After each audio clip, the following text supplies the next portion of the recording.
ऐसा क्या लिख डाला है भाई? पढ़ो पढ़ो। साले साले साले। फेल फेल फेल होता है वो।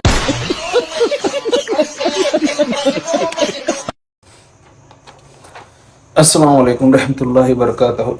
कैसे हो आप लोग? उम्मीद करता हूँ आप लोग खैरियत से होंगे।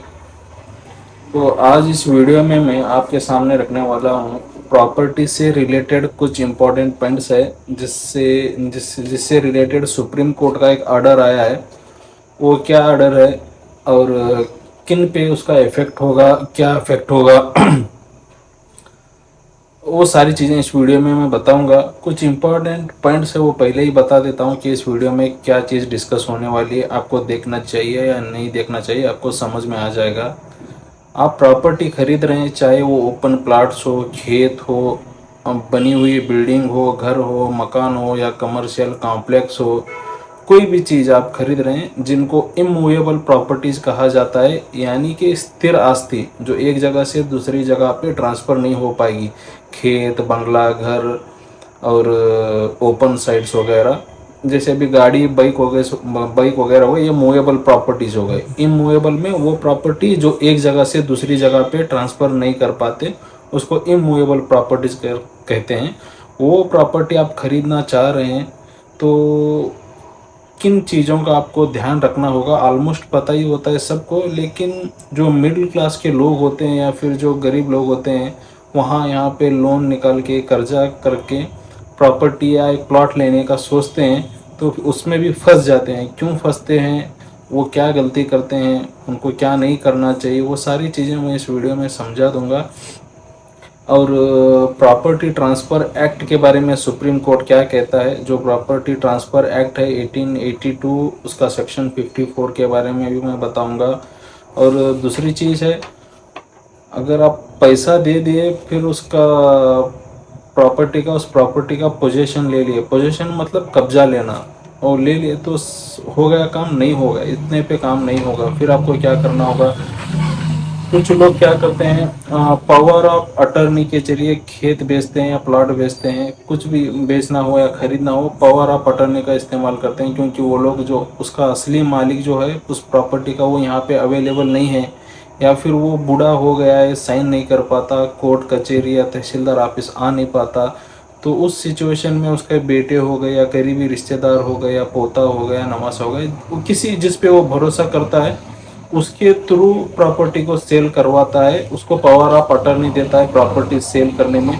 तो इससे रिलेटेड क्या अभी नया कानून है, तो वो खरीद पाएंगे आप नहीं खरीद पाएंगे, वो भी आप इस वीडियो में समझ लेंगे। और ऑक्शन प्रॉपर्टीज होते हैं। ऑक्शन प्रॉपर्टीज मतलब, मान लो अभी आपने कर्जे, खेत पे या घर पे या खुले जगह पे, प्लॉट पे आपने कर्जा ले लिया है बैंक से, आप उसके ईएमआई भर नहीं पाए, आपका लोन पेड नहीं हो पाया, तो बैंक वाले क्या करते हैं, अपनी हिरासत में ले लेते हैं वो प्रॉपर्टी जिनके ईएमआई बाकी है या जिनका कर्जा बाकी है।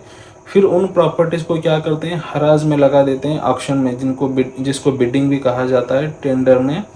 फिर वो जो सबसे ज़्यादा बोली लगाता है वो प्रॉपर्टी उसको बेच दी जाती है। ऐसे सिचुएशन में अभी सुप्रीम कोर्ट का नया ऑर्डर आया है, नया डिसीजन आया है, तो क्या फ़र्क पड़ेगा इन ऑक्शन प्रॉपर्टीज़ पे। और यहाँ पे कर्नाटका में ज़्यादातर क्या चलता है, बख्शिश पत्र चलता है। बख्शिश मतलब ये सेल डीड नहीं है, बख्शिश है कि मैं बख्शिश दे रहा हूँ तुमको प्रॉपर्टी। ऐसे लोगों को ज़रूरी है कि ये पूरा वीडियो देखें, उन लोगों को क्या नुकसान होगा, वो क्या गलती कर रहे हैं। और दूसरा, इस डिसीजन की समरी हम देख लेंगे कि कोर्ट ने ये नया ऑर्डर लाया है, तो इस ऑर्डर से, इस डिसीजन की टोटल आप समरी क्या है, वो सारी चीज़ें हम इस वीडियो में डिस्कस करने वाले हैं। तो चलिए फिर वीडियो को स्टार्ट करते हैं। तो चलिए फिर देखते हैं क्या क्या है सुप्रीम कोर्ट के डिसीजन में। सुप्रीम कोर्ट का ऑर्डर क्या है वो देखते हैं पहले। कोर्ट ने क्लियरली कहा है कि किसी भी प्रॉपर्टी को खरीदने के बाद अगर सेल डीड यानी कि मालिकाना पत्र को रजिस्टर नहीं करवाया गया तो प्रॉपर्टी के ओनरशिप राइट्स बायर को नहीं मिलेंगे। बायर्स मतलब जो खरीद रहा है उसको प्रॉपर्टी का मालिकाना हक नहीं मिलेगा अगर उसने सेल डीड को रजिस्टर नहीं करवाया। सेल डीड का रजिस्टर करवाना बहुत ज़रूरी है और मैंडेटरी है। अगर आप उसको ही नहीं करवाते हैं तो फिर कोई हक नहीं बनता आपको कि ये प्रॉपर्टी आपकी है कहने का। फिर दूसरी चीज सुप्रीम कोर्ट ने कहा कि अपने डिसीजन में कहा कि स्टैंप ड्यूटी रजिस्ट्रेशन पोजीशन के बीच का फर्क भी क्लियरली एक्सप्लेन किया है। यानी कि सुप्रीम कोर्ट ने अपने डिसीजन में स्टैंप ड्यूटी मतलब वही जो वहाँ पे रजिस्ट्रार ऑफिस में आप पे करते हैं उसमें, और रजिस्ट्रेशन में और पोजीशन के बीच, ये 3 अलग अलग चीज़ें हैं। इन तीनों में क्या फ़र्क है उसने, स्टैंप ड्यूटी मतलब वो होता है जो आप वहाँ पे रजिस्ट्रार ऑफिस में पे करते हैं। रजिस्ट्रेशन फ़ी अलग होती है। मान लो कि आपने प्रॉपर्टी लिया, उसको सेल डीड बनाया, उसको रजिस्ट्रेशन करते हैं ना, उसको रजिस्ट्रेशन फ़ी बोलते हैं। और पोजेशन मतलब कब्जा पाना होता है। ये तीनों अलग अलग चीज़ें हैं, इसको सुप्रीम कोर्ट ने एक्सप्लेन किया है। अब पैसा पे करके पोसेशन लेने पर भी अगर रजिस्टर्ड सेल डीड नहीं है तो ओनरशिप राइट्स लीगली रिकॉग्नाइज नहीं होते। मान लो आपने खेत ले लिया या फिर प्लॉट ले लिया या फिर घर, मकान या ओपन साइट या कमर्शियल कॉम्प्लेक्स, कुछ भी जो इमूवेबल प्रॉपर्टीज होती है वो आपने ले लिया। सेलर की तरफ से आपने एक बॉन्ड भी ले लिया नोटरी करा के किसी एडवोकेट के पास से, तो आप समझ गए कि प्रॉपर्टी आपकी हो गई, आरटीसी में आपका नाम बैठ गया। नहीं, ये चीज़ आपको मालिकाना हक नहीं दिला सकती है। सेल डीड जो होती है स्टैंप पे, वो आप कंपलसरी उसको रजिस्टर ऑफिस में रजिस्ट्रेशन करना पड़ेगा सेल डीड को, वरना आप ओनरशिप के लीगली राइट्स जो होते हैं वो रिकॉग्नाइज नहीं हो पाएंगे आपके। आपने पैसा भी दे दिया और उससे आरटीसी में आपका नाम भी बिटवा लिया, तो मान लो कल के दिन कोई आएगा कि भाई प्रॉपर्टी कैसे तुझे आई, तो फिर आप बताएंगे कि ये बॉन्ड है मेरे पास के सेलर ने मुझे बेचा था, तो वहाँ से जो आपके पास जो बॉन्ड होगा वो तो रजिस्टर ही नहीं होगा, तो फिर आप केस हार जाएंगे। यहाँ पे डिक्लेयर हो जाएगा कि ये तो बस एक ट्रांजैक्शन है, रजिस्टर इसका नहीं हुआ है। तो इसलिए कंपलसरी है कि सेल डीड को आपको रजिस्टर कराना है, तभी आप उसका मालिकाना हक पा सकते हैं। तो नेक्स्ट चीज है प्रॉपर्टी ट्रांसफर एक्ट 1882 और सेक्शन 54 क्या कहता है। सुप्रीम कोर्ट ने अपने डिसीजन में प्रॉपर्टी ट्रांसफर एक्ट 1882 के सेक्शन 54 को रेफर किया है। इस लॉ के अकॉर्डिंग किसी भी इमूवेबल प्रॉपर्टी, यानी कि वही खेत घर जो एक जगह से दूसरी जगह ट्रांसफर नहीं हो पाती, उसको इमूवेबल प्रॉपर्टी कहते हैं, स्थिर आस्ति भी कहते हैं। प्रॉपर्टी का सेल सिर्फ रजिस्टर्ड डॉक्यूमेंट के थ्रू ही लीगली वैलिड होता है। अगर आपका सेल डीड डॉक्यूमेंट रजिस्टर नहीं है तो फिर वो लीगल नहीं है, इलीगल हो सकता है। कोई भी आके मान लो क्यों वो वैलिड नहीं होगा अगर आपने उसको रजिस्टर नहीं कराया, तो मान लो मैं आता हूँ आपके पास, बोलता हूँ कि ये प्रॉपर्टी है, मैं इसको सेल करना चाहता हूँ आपको, तो मैंने बॉन्ड ले लिया किसी बैंक से, स्टैम्प बॉन्ड ले लिया 100 रुपये या 200 रुपये का अपने नाम से, और मैंने आपको सेल कर दिया कि ये प्रॉपर्टी मैंने आपको बेच दी। कहीं रजिस्ट्रार ऑफिस में ना गए, ना उसका रजिस्ट्रेशन हुआ, ना कोई विटनेस है, कुछ नहीं है, तो फिर कल का दिन उस प्रॉपर्टी का जो जॉइंट ओनर होगा वो आके आपको बोलेगा कि भाई क्या है, मैंने तो बेचा ही नहीं, कौन बेचा आपको, ये मेरी प्रॉपर्टी है। तो फिर आप उसको बताएंगे कि ये देख भाई बॉन्ड है, इसने मुझे बेचा है, तेरे भाई ने बेचा है। तो फिर ये आप 100% केस हार जाएंगे, क्योंकि आपका जो सेल अग्रीमेंट है, वो सेल डीड जो है वो तो रजिस्टर ही नहीं हुआ है। सुप्रीम कोर्ट उसको बिल्कुल खारिज कर देगा, आपके कोर्ट का जो जज होता है उसको खारिज कर देगा कि भाई तेरी प्रॉपर्टी, तेरा जो ट्रांजैक्शन है वो रजिस्टर ही नहीं है।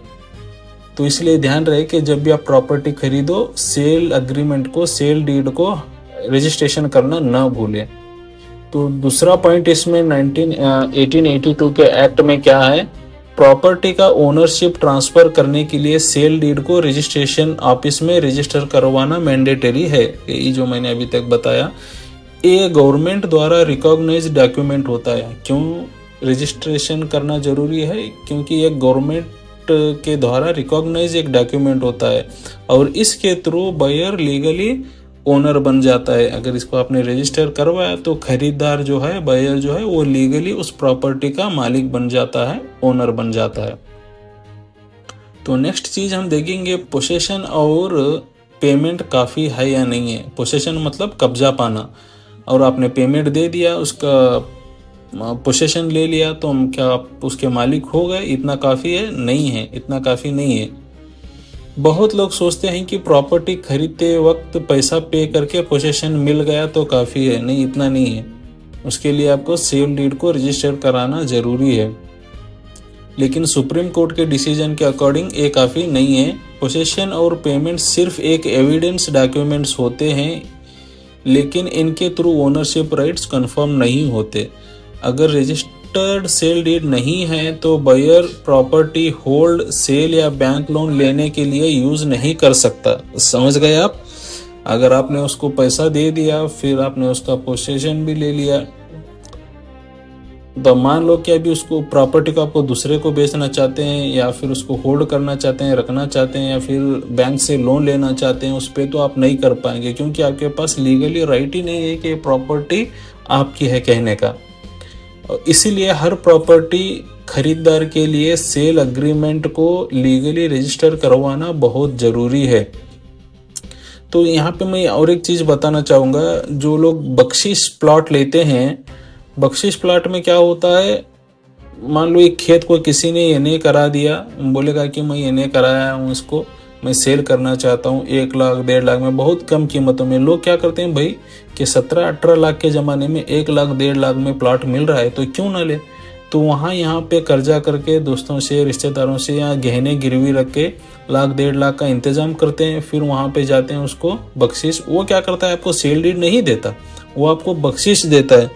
बख्शिश का मतलब क्या होता है कि मैं ये अपनी खुशी से अपना इतना 1 गुंठा जगह या फिर 30 बाय 40 का प्लॉट जो है आपको दे रहा हूँ। बेच नहीं रहा है, वो खुशी से दे रहा है आपको, जिसको हदिया बोलते हैं, गिफ्ट बोलते हैं, गिफ्ट डीड बोलते हैं इंग्लिश में, वो कर रहा है आपको। इससे आपको उसका मालिकाना हक प्राप्त नहीं होगा। उसमें कहीं पे भी वो जिक्र नहीं करेगा कि आपने इतने पैसा मुझे पे किया है तो मैं ये प्रॉपर्टी आपको सेल कर रहा हूँ ना। वो बख्शिश लेटर जो होता है, बख्शिश का जो बॉन्ड होता है, वो आपको दिखाने के लिए 100 रुपये के स्टैम्प बॉन्ड में लेकर आएगा, फिर आपको सेल करेगा। वो बोलेगा कि लो भाई, आज से ये प्लॉट आपका हो गया। यहीं पे लोग धोखा खा देते हैं। तो चलो मान लो कि 20-25 साल के बाद वो मर गया जिसने आपको गिफ्ट डीड बना के दिया है या बख्शिश बॉन्ड बना के दिया है, तो उसका बेटा आएगा, उसका भाई आएगा, बोलेगा कि भाई मुझे नहीं बेचना है। बेचना नहीं है, तेरा भाई तो ऑलरेडी बेच चुका है। कहाँ बेचा है, दिखाओ। तो आप दिखाएंगे कि वो बख्शिश है। हाँ भाई, ये तो बख्शिश है, बेचा किधर है? बेचने वाला सेल डीड है तुम्हारे पास, क्या आपने उसको रजिस्टर ऑफिस में रजिस्टर करवाया है? नहीं कराया, तो फिर निकलो यहाँ से, चलो। आप क्या गए ना 1 लाख 1.5 लाख रुपए लालच की चक्कर में। ऐसे नहीं होता है। जब भी आप एनए प्लॉट लेने जाओगे या फिर कोई भी प्लॉट लेने जाओगे, तो मेक श्योर करें कि जो आपको बेच रहा है वो प्रॉपर्टी उसी के नाम पे है या नहीं है। आप मोबाइल में भी चेक कर सकते हैं, बहुत सारे गवर्नमेंट के ऐप आ चुके हैं अब तक। चेक करें उसको कि हाँ भाई, ये प्रॉपर्टी तेरे नाम पे ही है, इतने साल से तू इसका कब्जा कैसे लिया, ये प्रॉपर्टी तेरे नाम पे कैसे है, वो भी आप MR या ड निकाल के देख सकते हैं ऑनलाइन पे। RTC के कर्नाटक में जो वेबसाइट है RTC की, वहाँ पे आप उसका प्रॉपर्टी का, उस खेत का या उस प्लॉट का सर्वे नंबर डाल के आप 15-20 साल पुराने रिकॉर्ड देख सकते हैं कि इसको प्रॉपर्टी के राइट्स कैसे मिले, इसको मालिकाना हक कैसे प्राप्त हुआ, ये इस प्रॉपर्टी को बेचने के लायक है या नहीं है। वो इन सब चीज़ों का ध्यान में रखते हुए आपको प्रॉपर्टी खरीदना चाहिए। ये नहीं कि भाई 17-18 लाख के ज़माने में आपको 1 लाख 1.5 लाख में प्रॉपर्टी मिल रही, तो भाई गहने गिरवी रखे, पैसा उधर इधर से उठा लिया, भाई लो भाई ये लो, 1,50,000 अभी लो, 50 लाख बाद में देंगे। गए पैसे सारे, डूब गए आपके। आपको कोई ओनरशिप नहीं मिलेगा, कोई आपको उसमें मालिकाना हक नहीं मिलेगा उस प्रॉपर्टी में। आप सेल भी करना चाहेंगे, नहीं कर पाएंगे, क्योंकि उसके आप लीगली ओनर ही नहीं होंगे। अगर रजिस्टर्ड सेल डीड नहीं है तो बायर प्रॉपर्टी को होल्ड, सेल या बैंक लोन लेने के लिए यूज़ नहीं कर सकता। इसलिए आपको सेल एग्रीमेंट को लीगली रजिस्टर कराना ज़रूरी है। तो समझ गए, बख्शिश प्लाटों के चक्कर में न पड़ो। ये नए प्लाट है, महंगा होगा तो ही आप लेना, नहीं ले पा रहे तो मत लेना। 1 लाख 1.5 लाख के चक्कर में पड़ के फंसना मत। फंसाने वाले बहुत है इस दुनिया में। ध्यान रखें अपनी मेहनत की कमाई का।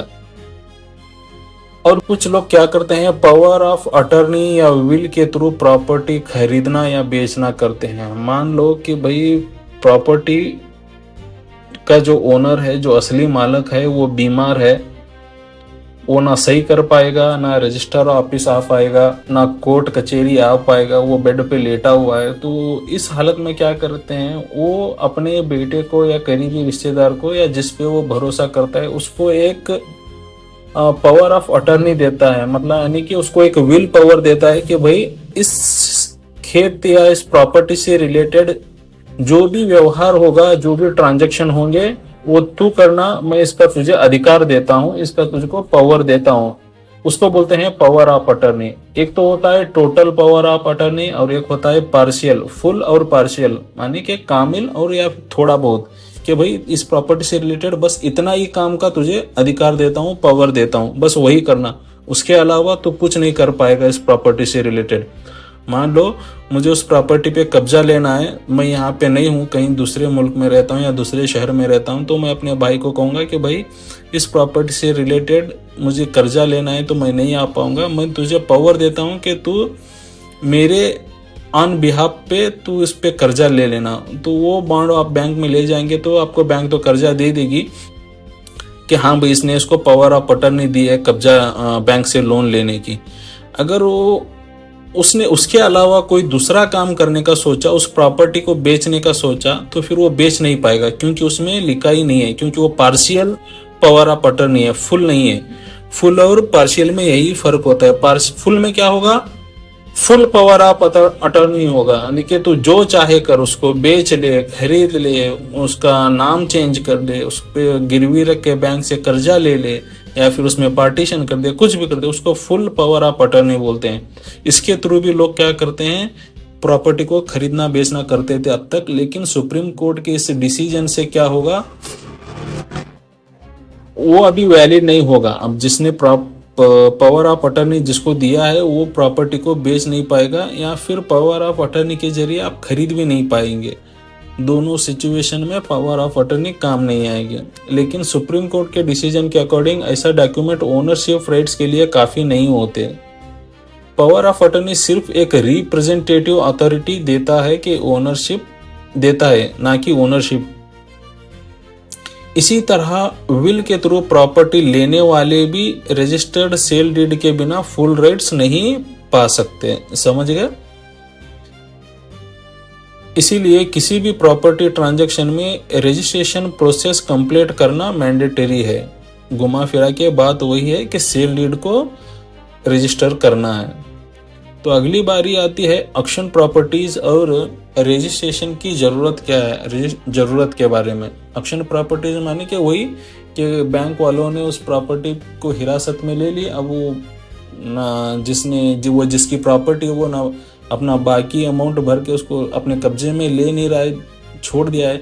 बैंक वालों की एक पीरियड होती है कि उतने दिनों तक उस प्रॉपर्टी को अपने कंट्रोल में बेचेंगे नहीं, रखेंगे, बस वो ऑक्शन में नहीं लाएंगे, हराज करने में नहीं लाएंगे।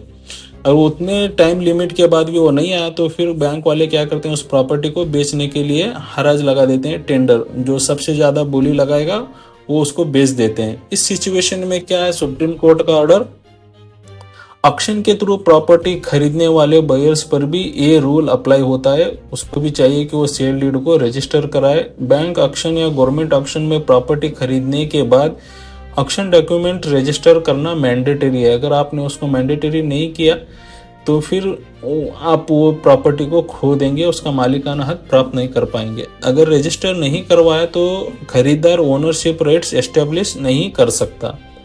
इसीलिए ऑक्शन बायर को अपने डॉक्यूमेंट्स प्रॉपरली रजिस्टर करके लीगल प्रोटेक्शन लेना चाहिए अगर आप वहाँ पे प्रॉपर्टी खरीद रहे हैं तो ऑक्शन में। तो अगली बारी आती है इस डिसीजन की समरी और एडवाइस को हम देखेंगे सुप्रीम कोर्ट क्या कहना चाहता है। सुप्रीम कोर्ट का ये डिसीजन प्रॉपर्टी खरीदार और बेचने वाले और इंटरमीडियरीज कौन होते हैं, ब्रोकर, दलाल मानी मीडिया वाले दलाल नहीं, ये जो एक्चुअली दलाली करते हैं प्रॉपर्टी के, भाई तुझे बेचना है, हाँ मेरे पास खरीदार है, तू दे दे मैं बेचता हूँ। वो लेगा अपना कुछ परसेंटेज रहेगा उसका 10-20 परसेंटेज वो अपना निकाल के खरीदार ढूंढ के लाता है, वो प्रॉपर्टी बिकवा देता है, उसको इंटरमीडियरीज कहते हैं। उनके लिए एक क्लियर मैसेज है, अगर सेल डीड रजिस्टर नहीं है तो प्रॉपर्टी राइट्स अनक्लियर हो जाते हैं। सेल एग्रीमेंट को रिटर्न फॉर्म में बनवाएं, ऐसा ना करें कि भाई हाँ उसने बेच दिया मैंने खरीद लिया बोल दिया। पहले ज़माने में ऐसे ही होता था कि भाई बड़े ताऊजी होते थे कि हाँ भाई आज से ये इतने एकड़ तेरा है तू ले ले, इतने एकड़ तेरा है तू ले ले, यही बंटवारा हो गया। ना कोई रिटर्न डॉक्यूमेंट्स होता, ना स्टैंप ड्यूटी, ना बॉन्ड, ना पेपर, ना नोटरी, ना सेल डीड रजिस्ट्रेशन, कुछ नहीं होता था। तो ऐसे अर्बन इसको क्या बोलते हैं, प्रॉपर स्टैंप ड्यूटी पे करके डॉक्यूमेंट रजिस्टर करवाएं, पोसेशन लेटर को भी रजिस्टर करवाएं। सिर्फ पावर ऑफ अटर्नी या विल डॉक्यूमेंट्स पे डिपेंड न रहें। रजिस्ट्रेशन प्रोसेस कंप्लीट होने के बाद ही फुल पेमेंट करें, उससे पहले पेमेंट क्लियर ना करें अपना। तो फिर नेक्स्ट पॉइंट है कि ओके ख़त्म हो गया। इस वीडियो में इतना ही, मिलते हैं फिर अगले वीडियो में। Thank you.